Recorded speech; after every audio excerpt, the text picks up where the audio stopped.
जय श्री राम। काल पुरुष की कुंडली जो कि श्री हरि विष्णु जी की कुंडली कहलाती है। काल पुरुष की कुंडली जो कि मेष राशि से स्टार्ट होती है। काल पुरुष की कुंडली में सेकंड हाउस और सेवंथ हाउस ये दोनों भाव शुक्र को दिए गए हैं।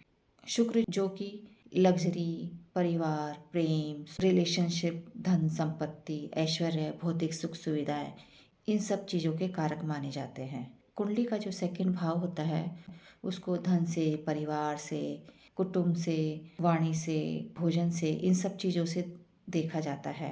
और सेवंथ हाउस जो कि पार्टनरशिप का, पति पत्नी का, व्यापार का, इन सब चीज़ों से जोड़ के देखा जाता है।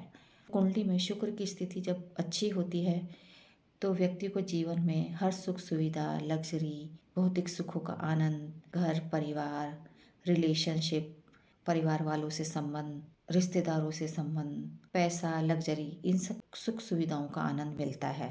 काल पुरुष की कुंडली में सेकंड हाउस और सेवंथ हाउस ये दोनों शुक्र को दिए गए हैं और ये दोनों मारक भाव भी कहलाते हैं। ये दोनों भाव शुक्र को ही क्यों दिए गए हैं, इसके पीछे भी एक रहस्य है। जब जीवन में शुक्र से संबंधित चीज़ों की अति हो जाती है तो व्यक्ति गलत रास्ते पे, कुसंगति पर, गलत चीज़ों का शौक, गलत तरीकों से पैसा कमाना, स्त्री गमन, गलत कार्य करना, ये सब चीज़ें जीवन में उसके बढ़ जाती है।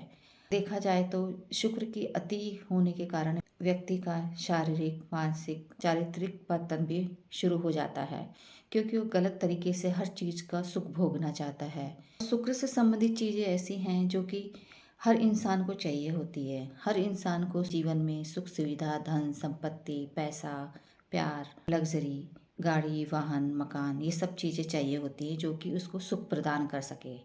जब ये आवश्यकता से ज़्यादा बढ़ जाती हैं ये चीज़ें तो व्यक्ति बहुत ही भोग विलासी भी हो जाता है, गलत चीज़ों की ओर अग्रसर होता है, कुसंगति की ओर, कई तरीके की नशे करता है, स्त्री गमन करता है, पैसे के दम पर गलत चीज़ों के शौक ज़्यादा पाल लेता है, तो वहीं से ही व्यक्ति का पतन भी शुरू हो जाता है। इसी तरह जब शुक्र से संबंधित चीज़ों की व्यक्ति के जीवन में कमी होती है तो उसको पाने के लिए वह हर तरह के रास्ते अपनाता है। वो सही और गलत हर तरह के रास्ते अपनाता है। धन को पाने के लिए, अपनी सुख सुविधाएं, अपने लग्जरी को पाने के लिए, उससे भी व्यक्ति का पतन शुरू हो जाता है। इसलिए कुंडली में शुक्र का बैलेंस होना बहुत जरूरी है। काल पुरुष की कुंडली में शुक्र को मारक भाव का स्वामी इसलिए ही तो बनाया गया है कि जब शुक्र से संबंधित चीज़ों की अति हो जाती है या उसकी कमी हो जाती है तो व्यक्ति हर प्रयास करता है अपनी हर तरह की सुख सुविधाओं, लग्जरी, इनको पाने के लिए। उसके लिए वो गलत रास्ते भी अपनाता है, शॉर्टकट भी अपनाता है, कई तरह की बुरी संगति में भी फंस जाता है।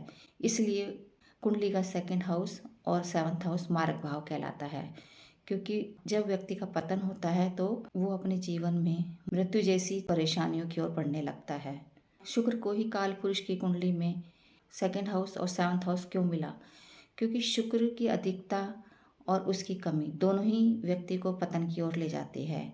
उसका शारीरिक, मानसिक, चारित्रिक पतन शुरू हो जाता है क्योंकि उस शुक्र से संबंधित चीज़ों को पाने के लिए वो हर तरह का प्रयास करता है।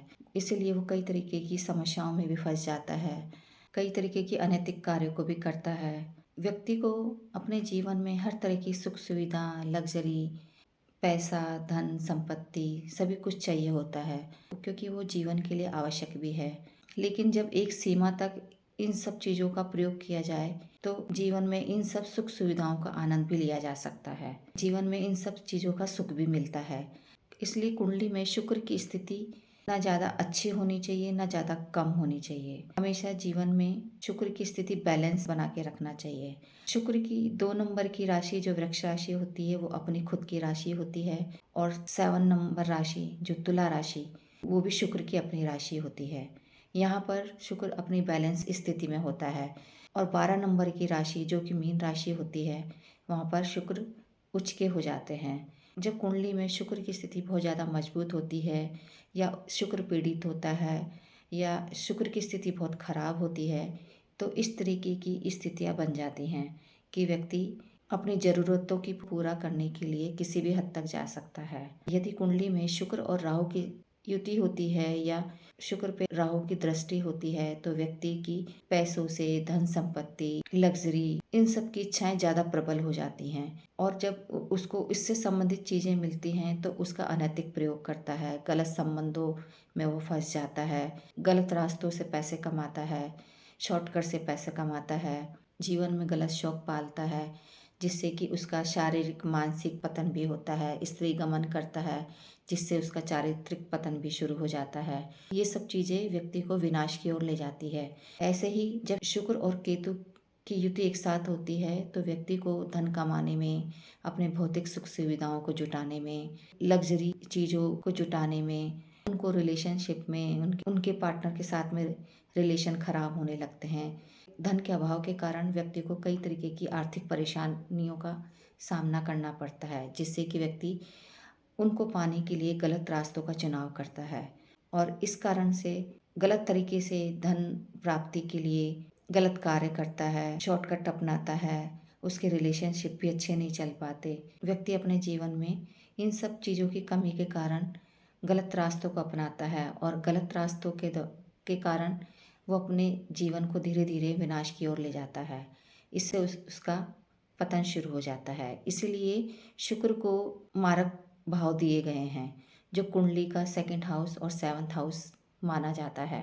शुक्र ही ऐसा ग्रह है जो व्यक्ति को इन सब चीज़ों की ओर ढकेलता है, उन सब चीज़ों की ओर ले जाता है। जीवन में हमेशा शुक्र को बैलेंस करके रखना चाहिए, संयम के साथ रहना चाहिए, अपनी भावनाओं पे, अपने विचारों पर नियंत्रण रखना चाहिए और गलत रास्ते पे जाने से बचना चाहिए, नहीं तो व्यक्ति का जीवन बर्बादी की ओर जाने लगता है। इसलिए शुक्र की ना अधिकता अच्छी है ना कमी अच्छी है, इसको हमेशा बैलेंस बना के रखना चाहिए और अपनी इच्छाओं को नियंत्रित करके रखना चाहिए। अगर आपको मेरी शुक्र से संबंधित ये जानकारी अच्छी लगी हो तो मेरी वीडियो को लाइक और शेयर कीजिएगा और अगर आप अपनी कुंडली का विश्लेषण कराना चाहते हैं तो आप मेरे नंबर पर संपर्क कर सकते हैं। जय श्री राम।